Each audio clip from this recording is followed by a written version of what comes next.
Et c'est parti donc pour la suite de Médias en scène et cette 8e édition. J'espère que vous êtes bien installés. J'en profite aussi pour saluer tous ceux qui nous suivent en ligne. C'est bon, voilà, on me fait signe dans le public qu'on ne m'entendait pas. On m'entend à nouveau. Notre prochaine table ronde, les médias face au backlash écologique. Et pour en parler, je laisse la place à Hugues Dago et ses invités.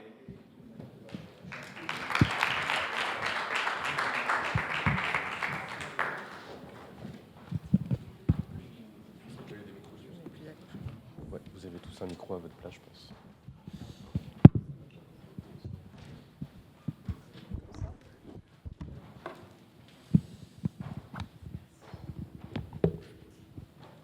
On est bon, tout le monde est installé, parfait. Bonjour à tous, bonjour à toutes, merci d'être avec nous ce matin. Donc moi je m'appelle Hugues Dago, je suis journaliste, j'anime un podcast sur les médias et donc je ne suis pas tout seul, vous l'avez remarqué. 4 personnes avec moi ce matin. Audrey Cerdan, rédactrice en chef climat à France Télévisions. Vincent Giret, directeur éditorial du média 2050 Now. Théodore Talon, chercheur doctorant et enseignant à Sciences Po, spécialiste des politiques environnementales, et Dominique Wood-Beneteau, directrice de la communication et de la marque du groupe Engie. Bonjour à tous les 4. Merci d'être avec nous. On est donc ensemble, vous l'avez compris, pour parler des médias face au backlash écologique. Autrement dit, des médias face au retour de bâton sur ces sujets d'écologie dans un pays, la France, où la question du dérèglement climatique est largement admise par tous, où les citoyens sont capables de se mobiliser massivement contre la loi du plomb. Et en même temps, dans un pays où les politiques, des citoyens également critiquent les politiques climatiques, parlent parfois d'écologie punitive. Et dans ce contexte, les médias ont un rôle. Et j'ai juste 2 chiffres avant qu'on commence cette discussion qui rappellent justement cette question du rôle des médias. Ils nous viennent du Reuters Institute sur 2025. Ils nous disent que la France est le pays de leur panel où la consommation d'informations sur le climat a le plus chuté depuis 2022. C'est moins 15 points en 3 ans. Et la confiance dans les médias sur ce sujet est l'une des plus basses, avec à peine 36%, loin derrière la confiance accordée aux scientifiques. Donc, qu'est-ce qui s'est passé et surtout, qu'est-ce qu'on peut faire face à cela? Je vais commencer avec vous, Théodore, peut-être pour poser le cadre, les bases du sujet. Est-ce que vous pouvez nous dire quelles sont les principales caractéristiques du backlash écologique?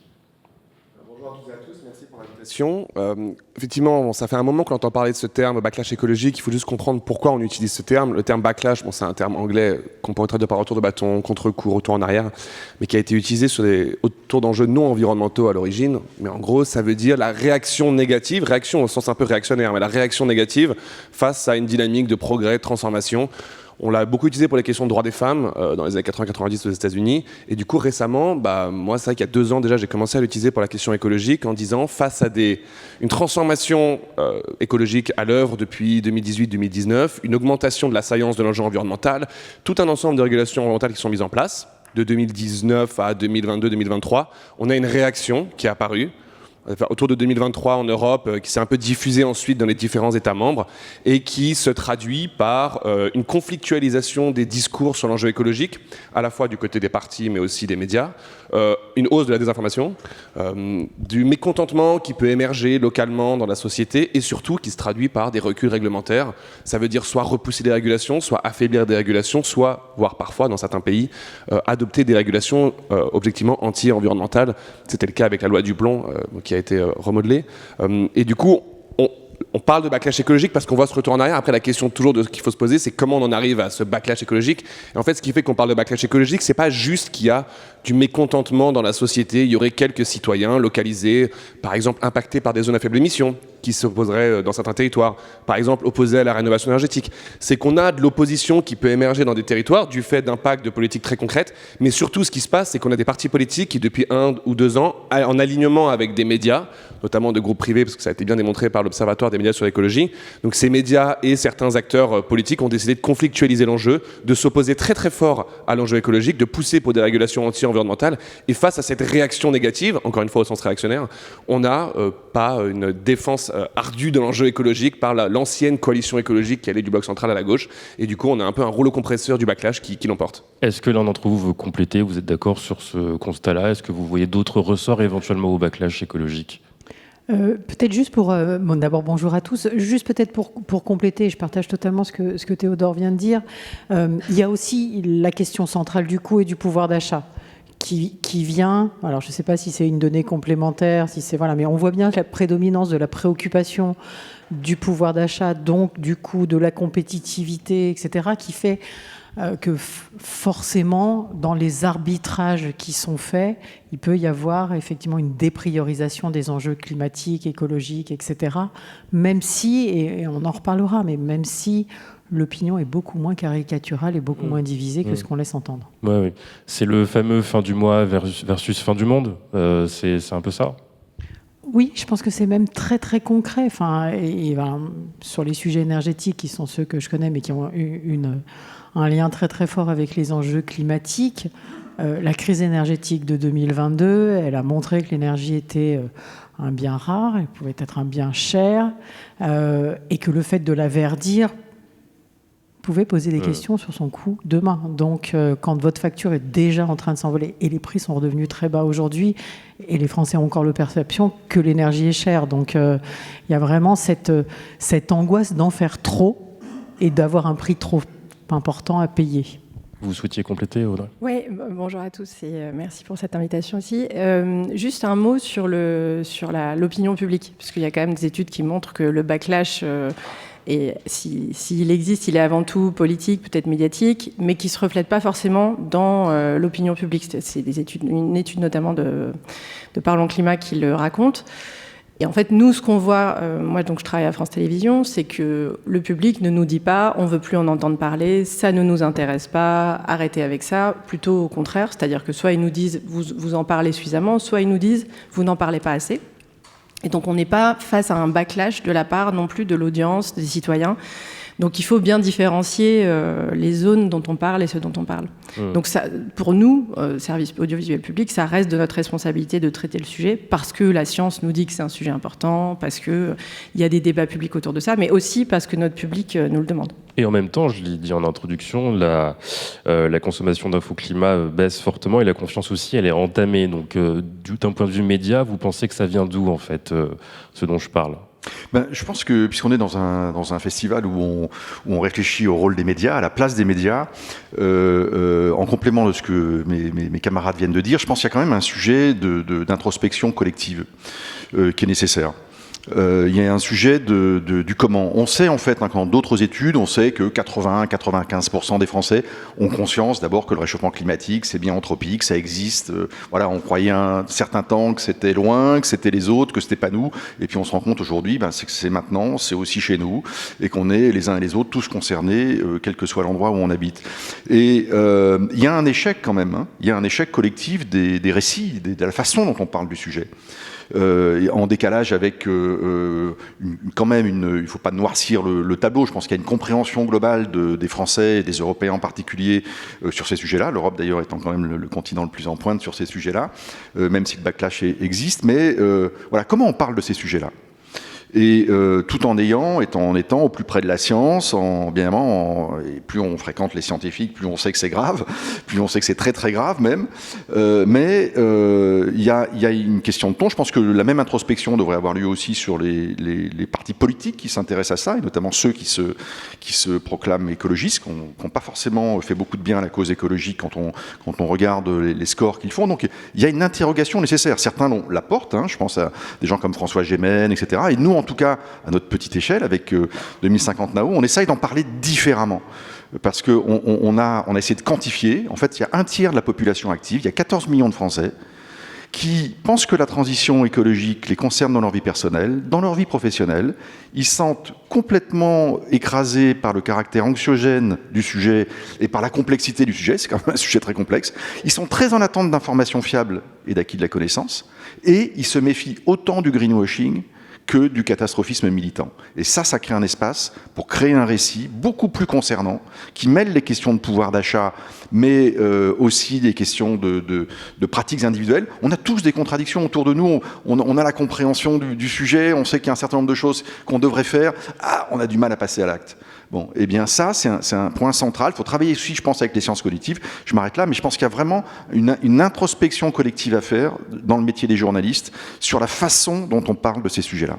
Oui, Dominique, vous souhaitiez... Non, mais dans le métier des journalistes et des entreprises, c'est vrai qu'on a collectivement, et des politiques, comme tu le disais, mais on a collectivement porté des discours culpabilisant. On a tellement voulu faire changer les comportements qu'on a eu effectivement une façon presque infantilisante de s'adresser au grand public, fais ci, ne fais pas ça, etc., sans jamais parler ni du chemin à parcourir, ou en n'en parlant pas assez, du chemin à parcourir, de sa complexité, ni de la finalité. Et donc finalement, admettre que oui, c'est pas facile, oui, c'est un chemin qu'il faut faire collectivement, et oui, chacun en fait son petit, il apporte sa contribution, fait quelques pas, voilà.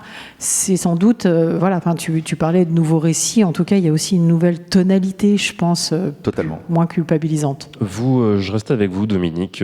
Chez Engie, vous faites des études avec l'IFOP sur l'état de l'opinion pour comprendre les blocages et les attentes de la population. Il y a 6 mois, vous m'avez réalisé sur les énergies renouvelables auprès de 12 000 Français. C'était quoi les conclusions? C'était ce que vous venez de dire? Alors les conclusions, ça rejoint ce qu'on évoquait tout à l'heure. Enfin, pourquoi on fait cette étude? On fait cette étude à un moment de crispation politique. On est dans ces débats que Théodore évoquait. Peu de temps après, on a cette menace et puis ce moratoire. Et donc à un moment, on se dit, mais il faut qu'on comprenne vraiment ce que pensent les Français. Quelques mois auparavant, l'année d'avant, on avait fait une étude sur la transition énergétique, les énergies et les Européens, et on voyait que les Français étaient plutôt assez en avance aussi. C'était pas les mauvais élèves, contrairement à ce que pensent certains politiques, c'était pas les mauvais élèves de l'Union européenne. Donc on a décidé de faire cette étude avec cette particularité qui peut sembler méthodologique, qui est de dire on va interroger beaucoup de monde. Une étude, généralement, c'est 1 millier, 2 milliers, 3 000 Français. Là, on a interrogé 12 000 Français parce qu'on voulait avoir des résultats extrêmement solides et relativement incontestables. Et puis on voulait avoir une granularité et des résultats qu'on puisse analyser région par région. Donc 12 régions, 12 000 Français, pour pouvoir vraiment comprendre.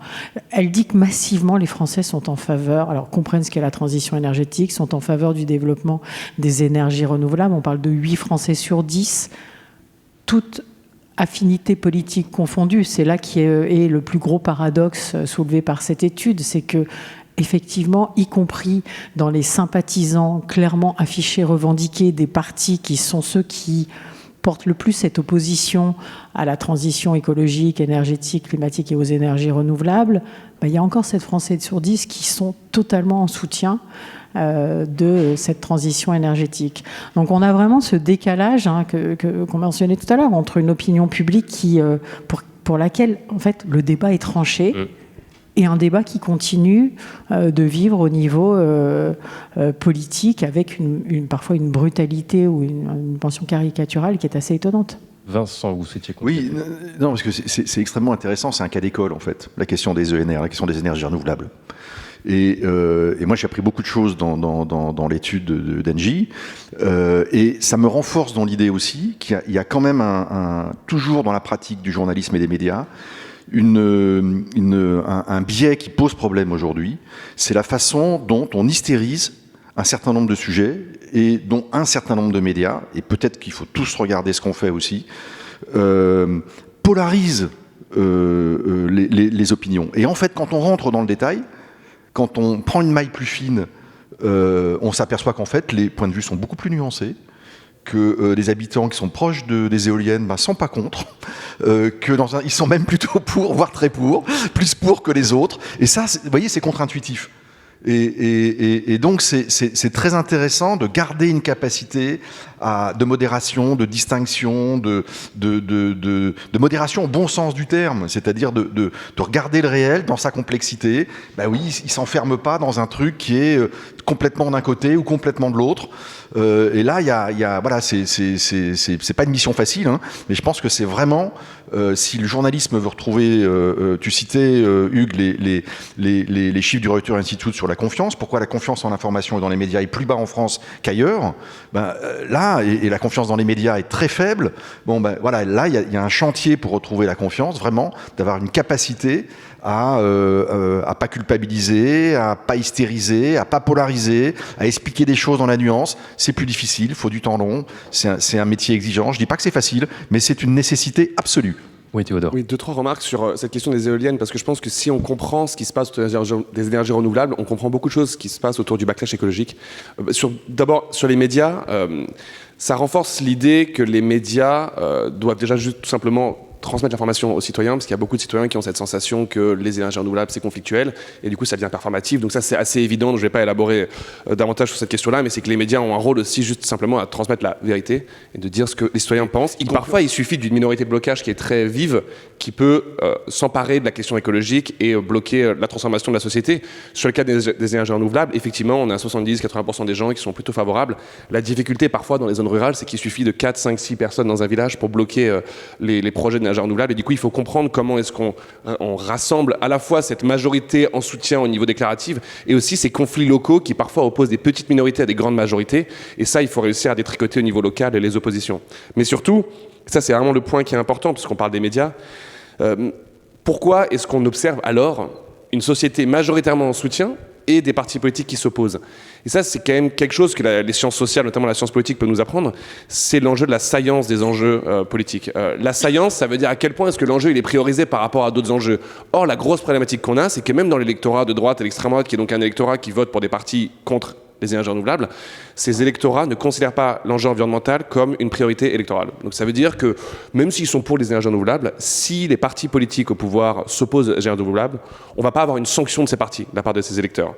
Et donc du coup, la stratégie de ces partis anti-écolos, c'est de se dire, on ne va pas perdre notre base, mais on va potentiellement, en radicalisant le débat, aller chercher des opposants dans d'autres groupes. Et donc ça veut dire quoi? Ça veut dire que si les gens sont en soutien mais qu'ils ne le priorisent pas, le rôle des médias, c'est de mettre le sujet sur le devant de la scène pour reprioriser l'enjeu dans l'agenda politique.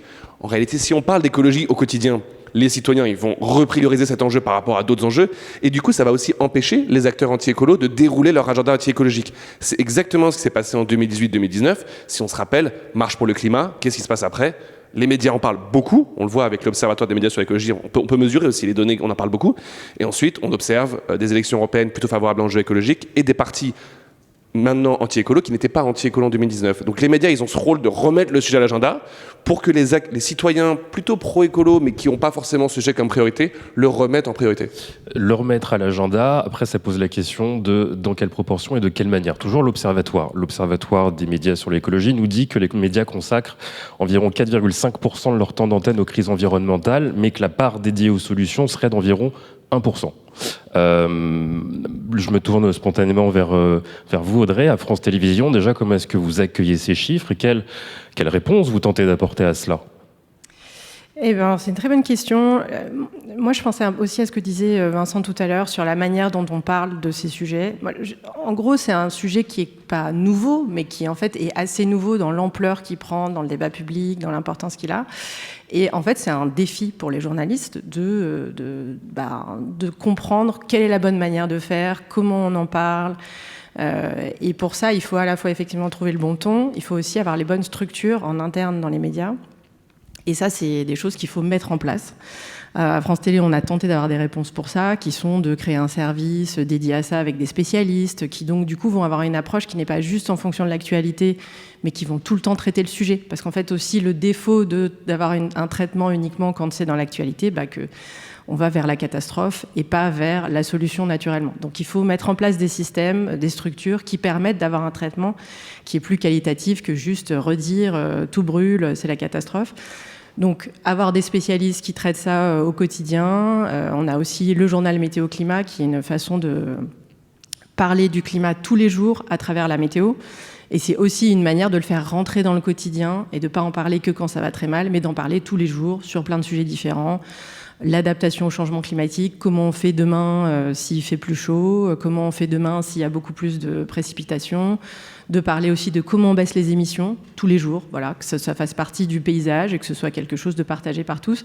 Donc en fait, il faut aussi réfléchir à comment on l'intègre dans notre traitement quotidien et pas juste dans les moments d'actualité. C'est une façon de réfléchir à la manière dont on dépolarise le sujet, puisque nous, en tant que service public, on ne souhaite pas désolidariser les Français, mais plutôt au contraire faire en sorte qu'on soit dans une forme de cohérence commune. Alors, Vincent et puis Dominique.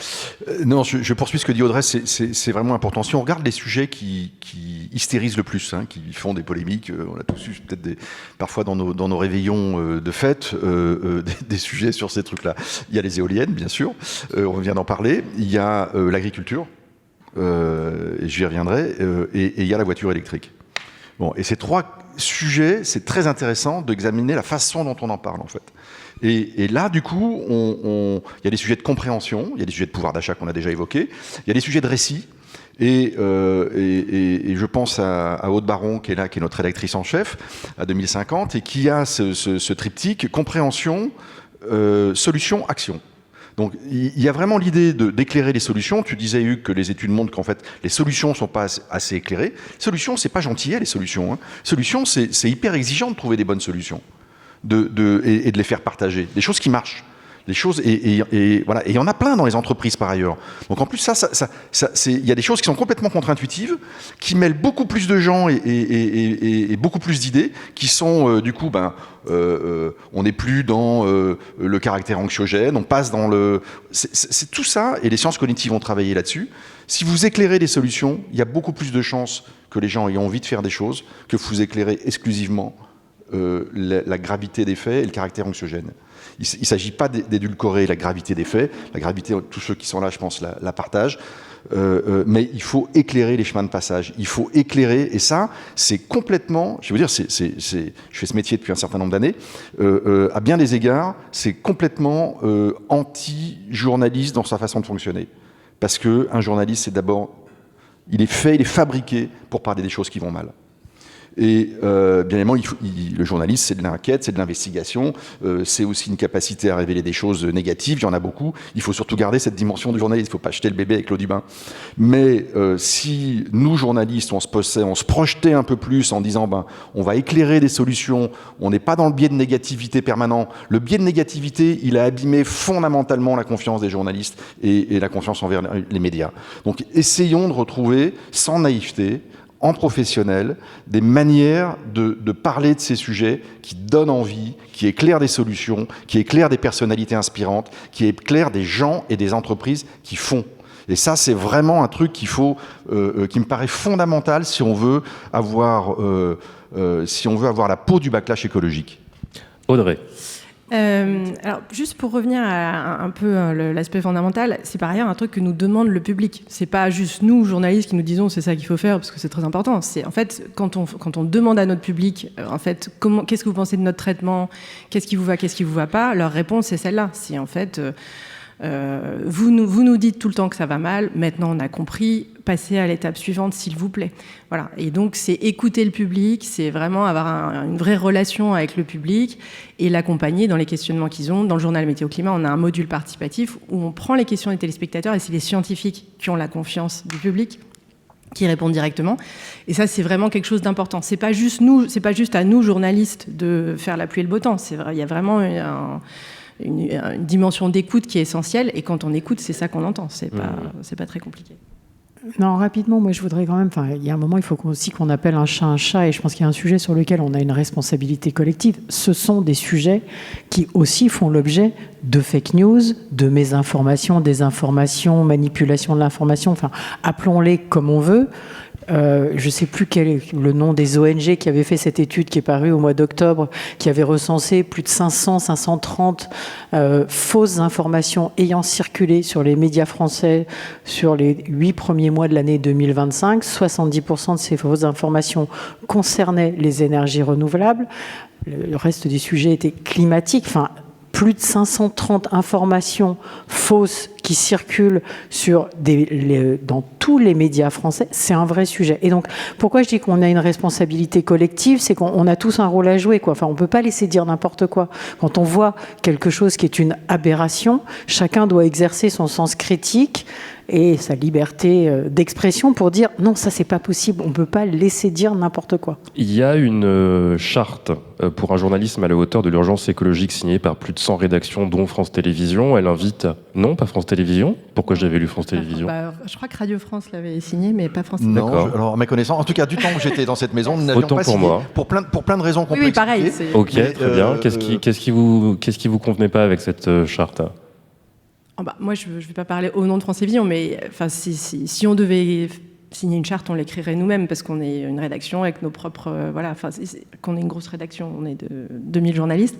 Donc il y a un enjeu aussi à réfléchir à nos propres standards, à notre propre façon de faire les choses. Mais après, je veux dire, on s'y intéresse, on la lit, c'est pas du tout un truc anti, c'est plus que... Voilà. Parce que je me demandais, en fait, la charte, est-ce que c'est quelque chose d'assez contraignant? Est-ce qu'il ne faut pas aller à l'étape du dessus? Dominique parlait de la question des fausses informations, peut-être de certains médias qui ne joueraient pas pleinement leur rôle là-dessus. Est-ce qu'il faut adopter un cadre plus contraignant vis-à-vis des médias pour éviter d'arriver... Moi, vous savez, j'ai toujours, pour prendre une formule célèbre, la main qui tremble quand il s'agit de réguler l'information. Mais même s'il y a des choses à faire, bien sûr. Je ne sais pas si c'est la bonne pratique, le bon usage.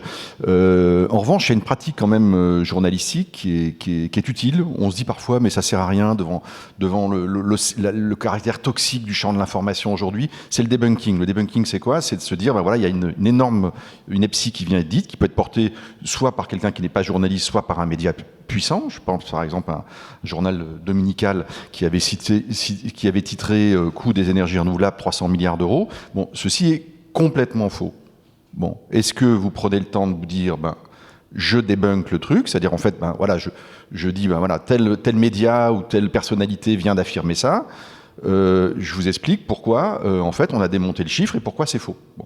Alors, nous, on l'a fait à notre petite échelle à 2050, mais en fait, c'est très important de faire ça. Les journalistes hésitent parfois en disant « Ah, mais on a l'impression d'écoper à la petite cuillère, le truc, c'est tellement, ça sert à rien, etc. » Et en fait, il faut surtout dire que c'est utile. Pourquoi c'est utile? Vous n'allez pas convaincre la personne qui a fait ce titre. Ou les gens qui sont prêts à déployer des fake news là-dessus. Il y a des militants de toutes les obédiences qui vont produire des fake news. En revanche, vous vous intéressez au personnage clé, en fait. C'est le citoyen qui peut tomber d'un côté ou de l'autre. Il ne sait pas si c'est vrai ou si c'est faux. Et là, vous l'équipez, en fait. Là, vous lui rendez service. Vous faites un boulot, pour le coup, que ce soit d'ailleurs dans le privé ou dans le public, on fait un boulot de journaliste au plus fort du terme. C'est-à-dire qu'on apporte des éléments d'information qui vont permettre à la personne concernée, au réceptaire, de se faire un jugement en toute fiabilité. Le debunking, c'est un outil journalistique. Il faut y consacrer des moyens. Oui, on écope à la petite cuillère, mais oui, ça a de l'impact, malgré tout. Sauf que les citoyens, ce qui est difficile avec ça, je suis d'accord, mais le citoyen qui lit par exemple, moi je peux le dire, mais le JDD, CNews, etc., c'est pas forcément le citoyen qui malheureusement va avoir le debunking. Moi, je travaille aussi, donc vous citiez l'étude de Quota Climat et de Science Feedback, je travaille aussi avec Quota Climat sur cette question-là, mais je pense qu'il faut aussi admettre qu'il y a des médias qui objectivement posent problème dans le débat public français. On peut objectiver le fait qu'ils désinforment à l'appel. Ils ont démontré notamment à la radio, c'est Sud Radio, et à la télé, ça ne vous surprendra pas que ce soit CNews. Et du coup, je pense que malheureusement, moi c'est mon point de vue personnel, quand on regarde en tout cas l'effet que les médias ont sur l'opinion publique, il y a une récente étude qui montre qui a démontré en sciences politiques dans une très grande revue internationale que dès qu'on désinforme sur un plateau et qu'il n'y a pas de contradiction de la part des médias, ça transforme les attitudes des téléspectateurs qui, en gros, basculent vers l'extrême droite. Donc ça montre que si on laisse des médias opérer, désinformer sur des ondes qui d'ailleurs sont propriété de l'État, mais sur des ondes publiques, et bien du coup, on va laisser la société se polariser, se conflictualiser, et on va se prendre le mur de la crise écologique. Donc moi, je pense qu'il faut assumer qu'il y a des médias qui font pas assez bien, mais qui ont envie de faire mieux, et il y a des médias qui posent problème, et là, il faut sanctionner. C'est le rôle de l'Arcom, qui est un petit peu timide récemment, ou le Conseil d'État, d'ailleurs, peut aussi intervenir. Donc je pense qu'il faut aussi assumer un moment le rapport de force avec des médias qui jouent pas le jeu, qui désinforment, et qui veulent nous amener dans un air Trump à la française. Mais il ne faut pas non plus abandonner le climat, et moi je suis complètement alignée avec ce que disait Vincent, il ne faut pas abandonner le climat du debunking pas à pas, et c'est là où, y compris les entreprises, c'est pas notre job, mais on considère aussi qu'on peut apporter une voix, d'abord parce qu'on a 45 000 collaborateurs en France qui lisent ces médias ou qui peuvent tomber sur ces médias et qui peuvent avoir le sentiment que c'est vrai, et ils ne comprennent plus dans quelle entreprise ils travaillent. Donc on a tous un rôle à jouer sur ce debunking, et je pense qu'il ne faut pas lâcher. même si je suis d'accord avec Théodore. Vincent, quand on préparait cet entretien, il y a un sujet qui vous semblait très important, c'est la question de la formation, ou plutôt peut-être le manque de formation. Oui, là, on rentre vraiment dans la cuisine journalistique, mais je pense en effet, c'est une des choses que j'ai repérées aussi en étant dans cette maison. J'étais le patron de France Info et de l'information à Radio France, et 1000 journalistes à Radio France, et une très grande hégémonie des profils. On avait fait cette étude au moment du Covid. Il y a un peu moins de journalistes, mais voilà, je dis ça à grands traits. Les sujets dont on parle là, les sujets qui nous assaillent, qui nous ont assaillis avec la pandémie, c'est des sujets qui ont une résonance scientifique et une résonance économique. Dans le background initial des journalistes de Radio France, et je dis Radio France, honnêtement, j'adore cette maison, donc je ne cible pas Radio France, c'est pareil partout. Donc c'est juste parce que pour Radio France, il se trouve que j'ai des chiffres. Les gens dans la population des journalistes qui ont un background même minimal, même un petit truc, en sciences, moins de 4%. En économie, moins de 8%. Vous voyez bien qu'il y a un problème. Alors après, moi, je peux donner mon exemple personnel. Je suis tout à fait représentatif d'abord de la caricature des journalistes. J'ai fait des lettres, de l'histoire, etc. Qu'importe, c'est pas le sujet. Mais je n'ai pas de background initial scientifique. Mais après, j'ai fait 15 ans de journalisme économique. Et je suis tombé dans un endroit où j'ai appris le journalisme économique, où j'ai appris l'économie. Bon. Et je pense que sur les questions de la confiance, il y a un sujet qui est vraiment un sujet structurel de fond. Certaines écoles commencent à s'y atteler, mais on est encore loin de ce qu'il faudrait faire. Il faut une diversité beaucoup plus grande. Il faut qu'il y ait des jeunes qui viennent d'écoles d'ingénieurs, d'écoles qui ont des profils plus scientifiques, des gens qui viennent qui ont des profils économie, etc. C'est absolument fondamental. Si on veut savoir parler des sujets, avoir un minimum de background, il faut garder une posture vraiment d'humilité sur ces sujets-là. Les sujets dont on parle là, c'est des sujets d'une très grande complexité. Il y a des sujets où il y a des tonnes de paramètres. Il n'y a aucune solution pure sur le sujet. Il y a toujours un bout où c'est plus compliqué que prévu, ça marche moins bien, il y a ça, mais pour l'autant, il faut le faire, etc. Bon, et bien ça, pour avoir les capacités de discernement et les capacités de pédagogie, de transmission, il faut pouvoir s'appuyer sur des profils différents. Et par ailleurs, bien évidemment, ça a aussi une résonance plus large. Il faut que les rédactions, particulièrement du service public, mais respirent le même air que les Français. Et le même air que les Français, c'est aussi des questions démocratiques importantes, qui sont posées parfois dans des très mauvais contextes, mais qui sont des sujets où on a une responsabilité collective d'avoir une plus grande diversité de profils dans nos rédactions. À France Télévisions, la question de la formation est également importante, mais pas que pour les rédactions, si j'ai bien compris, Audrey. C'est toute l'entreprise qui est concernée. Oui, alors d'une part, pour les journalistes, on a un plan de formation qui, à mon sens, est quand même conséquent, où on fait intervenir des scientifiques, c'est en présentiel, ça dure 2 jours. Voilà, on essaye d'être à la hauteur face à ça, donc on a formé à peu près la moitié des journalistes de France Télé, ce qui est déjà bien. Et à côté de ça, on a lancé en interne, là plutôt pour réfléchir à la question de l'exemplarité, c'est-à-dire on peut avoir une ligne éditoriale qui explique aux Français, qui explique à notre public ce qui se passe, pourquoi ça se passe, le réchauffement, ses conséquences, ça ressemble à quoi la transition, enfin, voilà, de faire ce travail quotidien d'explication, mais à côté de ça, de se poser la question de nous, quel est notre impact à nous en tant qu'audiovisuel public et comment on le réduit. Et pour ça, on a lancé il y a un peu moins d'1 an une sorte de convention citoyenne interne, c'est pas une sorte, c'était une convention interne, sauf que c'était pas des citoyens, c'était des salariés. On a tiré 80 salariés au sort sur à peu près 9000 salariés, donc à peu près 1% de la masse salariale, avec l'idée d'avoir un panel représentatif de toute l'entreprise, une trentaine de pourcents de journalistes, qui représentent à peu près à la fois les territoires où sont implantés les salariés de France Télé, où est implanté France Télé, et aussi les métiers. Et ces 80 salariés tirés au sort, on réfléchit pendant plusieurs sessions, on fait auditionner des experts, tout ça, pour arriver à un plan de transition, à des propositions, pour que nous aussi, on avance dans la bonne direction, on soit d'une certaine manière exemplaire. Et ça, c'est intéressant parce que ça permet à toute l'entreprise, pas juste les journalistes, de réfléchir à comment on s'aligne avec ce qu'on fait éditorialement. Avant de passer la parole à la salle, est-ce que vous avez le sentiment qu'il y a des mesures... Alors déjà, comment est-ce que vous évaluez peut-être ce que vous mettez en place? Est-ce qu'il y a des signes qui vous laissent à penser de façon qualitative ou quantitative que c'est la bonne direction? Et si on fait un dernier tour de table, qu'est-ce que vous pensez qu'on pourrait appliquer très concrètement? Puisque l'idée, c'est quand même de ressortir avec des solutions de cette discussion. Alors, je veux bien ouvrir le sujet. je pense que c'est difficile de se dire il y a une solution magique ou voilà. Nous, on sent en tout cas à travers 2050 qu'il y a des sujets qui résonnent plus que d'autres. Par exemple, pour entrer dans ces sujets, pour faire que tout d'un coup il y a une adhérence, une écoute, une attention de la personne qui nous regarde, qui nous écoute, qui nous lit. Les questions qui touchent à la santé, c'est-à-dire rentrer dans la question écologique par le biais de la santé, ça c'est un truc qui prend très fortement. On le voit, vous l'avez vu avec la loi du plomb, avec la question des pesticides. La question des pesticides, honnêtement, ça transcende aujourd'hui des gens qui n'ont pas d'appartenance partisane. Dans la Convention citoyenne pour le climat, je me souviens que j'avais entendu l'un des initiateurs me dire en fait, dans les milieux populaires, le sujet écologique, il rentre par les jeunes mamans qui s'interrogent sur ce qu'elles donnent à manger à leur bébé. Bon, alors bien évidemment, derrière, vous pouvez dire il y a des sujets de pouvoir d'achat, etc. Bien sûr, ils existent. Mais il y a une porte d'entrée possible. Donc le sujet de la santé, le sujet du bien-être, en fait, tout ça, c'est une question de bien-être aussi.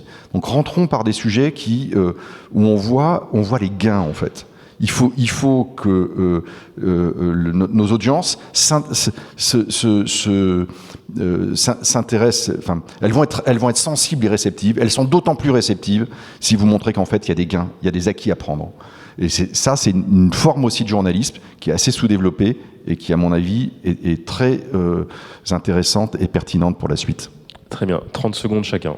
Non, nous, on essaye d'aborder ces sujets et comme tu disais, il n'y a pas de solution magique avec beaucoup de, j'allais dire, pragmatisme et humilité, c'est-à-dire qu'on essaye plein de choses, on teste plein de choses, on essaye de faire des nouveaux formats, on fait des campagnes classiques et puis on fait aussi des documentaires pour montrer la complexité d'un sujet, des campagnes sur les réseaux sociaux qui s'inspirent des codes complotistes pour voir voilà, comme si on peut toucher des publics plus jeunes qui sont sur ces réseaux sociaux et dont c'est la seule source souvent d'accès à l'information. On mesure les chiffres, ils sont plutôt encourageants. Après, il n'y a pas de recette magique. Je pense juste qu'il faut unir nos forces, continuer, essayer, tester et pas lâcher.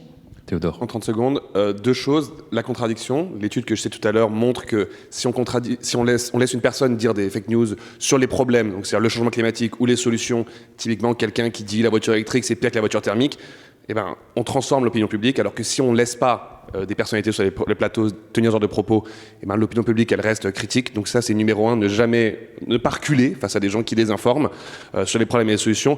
Et deuxièmement, je rejoins ce qui a été dit, ça je le vois beaucoup dans mon travail de recherche, parler d'écologie comme une politique sociale, de dire que l'écologie, c'est meilleur pour le pouvoir d'achat, c'est meilleur pour la santé, c'est meilleur pour notre quotidien, notre bien-être. C'est le cas de la santé, mais c'est le cas du véhicule électrique, ça abaisse le coût sur le pouvoir d'achat. Au quotidien. Pareil pour la rénovation énergétique. Et donc la transition écologique, elle répond à énormément de problématiques qui sont clés pour les Français, qui sont mesurées dans les sondages. Il faut juste rentrer par ces points d'entrée-là. Et là, on peut convaincre des citoyens qui, en vrai, vont être d'accord avec l'idée d'une politique qui va améliorer leur quotidien. Audrey, en 2 phrases. Ouais, alors nous, on n'a pas pour vocation de convaincre qui que ce soit, donc il y a un positionnement un peu différent, mais néanmoins, pendant le début de l'ère MeToo, on parlait beaucoup de libération de la parole. Moi, je pense que sur les enjeux climat-environnement, il faut faire une libération de l'écoute. Et plutôt que de nous réfléchir tout seul dans notre coin, écouter ce que les gens ont à dire et à demander et se posent comme question, et là où ils sont sur le sujet, et les prendre là où ils sont, donc de manière locale, sur ce qui les intéresse. Nous, on l'a fait sur la météo, mais en fait, le faire rentrer dans les espaces où il y a un intérêt, et pas juste de la manière dont nous, les journalistes, on a tendance à le faire naturellement. On a le temps pour une question dans la salle. Le micro va... Je ne suis pas maître du micro. Oui, bonjour. Vous parliez des solutions, enfin de faire des sujets positifs, mais est-ce que vous n'avez pas l'impression aussi que les médias considèrent que justement, en fait, il faut faire des sujets un peu catastrophes parce que c'est ce qui vend aussi, c'est ce qui fait vendre, enfin c'est ce qui plaît, et c'est un problème. Alors, vous avez raison, c'est une bonne façon de faire les choses. Malheureusement, c'est assez factuel ce que vous dites, c'est-à-dire que notamment sur les réseaux sociaux, les sujets qui font le plus d'audience, c'est de l'indignation, c'est de l'extraordinaire ou de l'insolite, on va dire, et c'est des choses très radicalisées. Donc, il y a une prime à une émotion, à une montée en température, à de la colère, à de l'insolite totale, etc., etc. Bon, en face de ça, il faut essayer de faire différemment. Et ce qu'on essaye de faire à notre petite échelle montre qu'il y a une audience aussi pour ça. Donc ne pas se laisser abuser par le fait que voilà, il y a en plus c'est des audiences de gens qui scrollent, qui vont très vite, etc. C'est de la dopamine au bout du pouce, alors qu'en fait il y a par exemple de plus en plus des audiences sur des formats longs, par exemple sur YouTube. Ça c'est très intéressant, ce qui montre qu'en fait que les formats courts, très hystérisés, très dans les registres que vous évoquiez, n'absorbent pas la totalité de l'audience. Il y a en fait des espaces pour travailler différemment, pour faire des choses qui sont plus exigeantes, et il y a de l'intérêt là-dessus. Et sur YouTube par exemple, c'est très intéressant de voir. Vous pouvez avoir aussi des choses qui sont de très mauvaise qualité ou voilà sur lesquelles on peut avoir un jugement assez sévère. Mais il y a aussi tout un espace. C'est aussi une chaîne de la connaissance, c'est une chaîne de la culturation. Voilà, et il y a des choses formidables et il y a de l'attention pour le temps long. C'est pareil pour le podcast. Et ça, c'est très intéressant de voir aussi qu'il y a une prime au temps long, un envie, une audience possible pour du temps long. Formidable. Fonçons là-dessus. Merci Vincent, merci à vous quatre d'avoir été avec nous ce matin et merci à vous de nous avoir suivis. Merci beaucoup. Et bonne journée à tous.